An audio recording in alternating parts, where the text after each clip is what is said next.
I want to show you guys how to put a spacer on this Evo 10. Yeah, I bought the wrong wheel size, man. It's supposed to get 18 by 9.5. Instead I got 18 by 8.5, which doesn't have that flared look, or should I say hella flush. So if you look down here, it's kind of sticking in, and you know, I want to have it look good. So I mean, spacers are really not conducive for racing. It changes your setup for your suspension and whole other stuff. So, but for show, I think it's gonna work. I'm not gonna be racing with it. So, but first things with the spacers, you want to make sure that you get a quality one instead of something from eBay. I'm not, making fun of eBay or putting them down, but usually you'll find some knockoffs there or not a good quality. But H&R, this company is pretty legit, and I have a 15 millimeter spacers. If you do buy this one, make sure you buy it. It comes in pairs, so don't be like me. I bought one. I thought it comes in a set, but it doesn't. So you got to buy two to make sure you have a full set. So this is what it looks like. Yeah. So it's pretty easy to install this, which I'm going to show you guys in a minute. But here's the stuff that comes with it: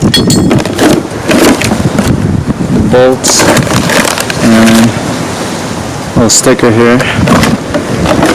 Should be same with this one.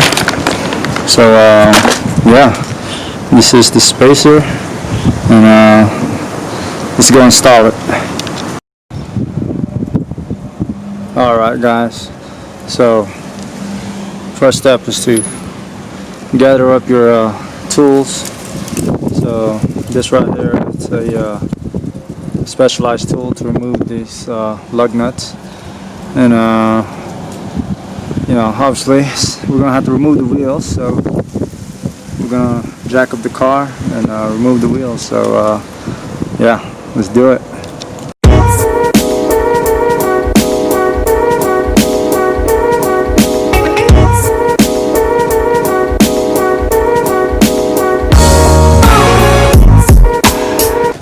So we removed the wheels, and now we're just gonna put the spacer in the wheels, and we want to make sure we clean the surface area, such as this side right here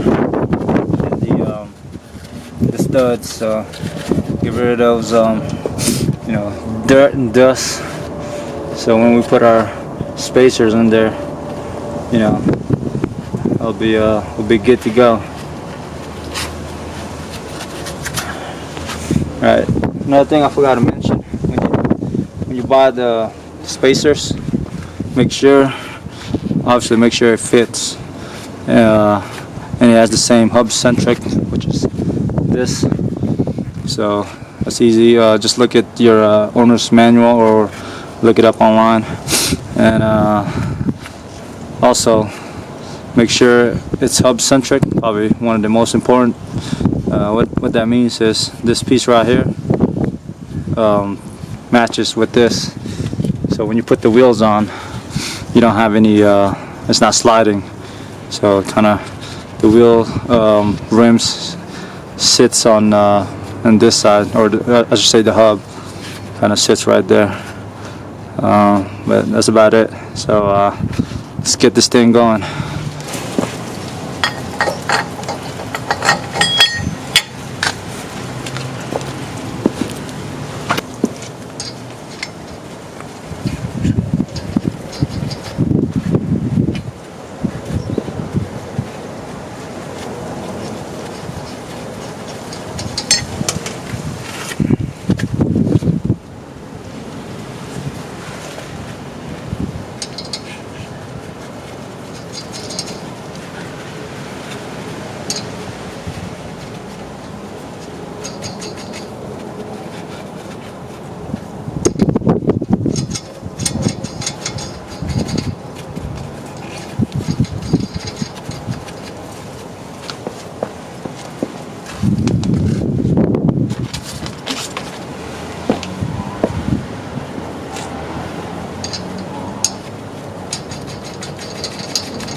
Alright guys, so once you have the spacers in there with the lug nuts, pretty much the last thing you want to do is make sure you torque it to the settings for your specific car, just like torquing your wheels to it, but instead it's the spacers go in, torque it to the specs, and then obviously after that you put the wheels on. So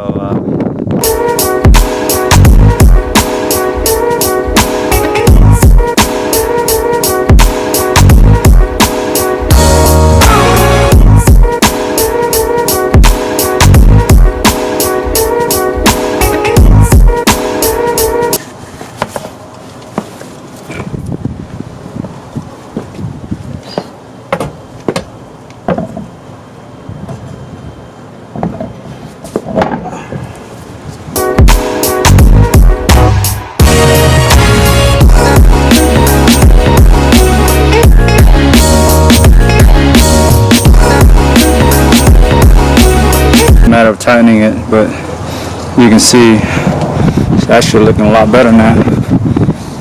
So look at that, it looks flush now instead of you know, inward when I had the without the spacers on. So yeah man, so yeah, you pretty much have to just repeat 3 times and you're good to go. Alright.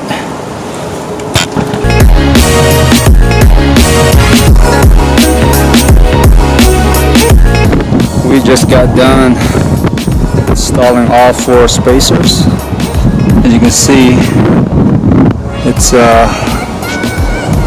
almost flush or close to it. A lot better than how it looks before. So that's pretty good, man. I think it looks good. So we'll be doing a test drive on this, and I'll let you guys know how it drives. You'll know if you know, if I installed it incorrectly, because you know, the wheels or steering wheel will be vibrating, and worst case scenario, wheels will come off. So hopefully that's not the case. So I already torqued the lug nuts for both, and the thing with the spacers, to make sure that for this one it's like 60 miles, or at least once a month recheck, retorque the lug nuts for the spacers to ensure that everything is pretty much good to go. So thank you guys for watching, and you guys take it easy.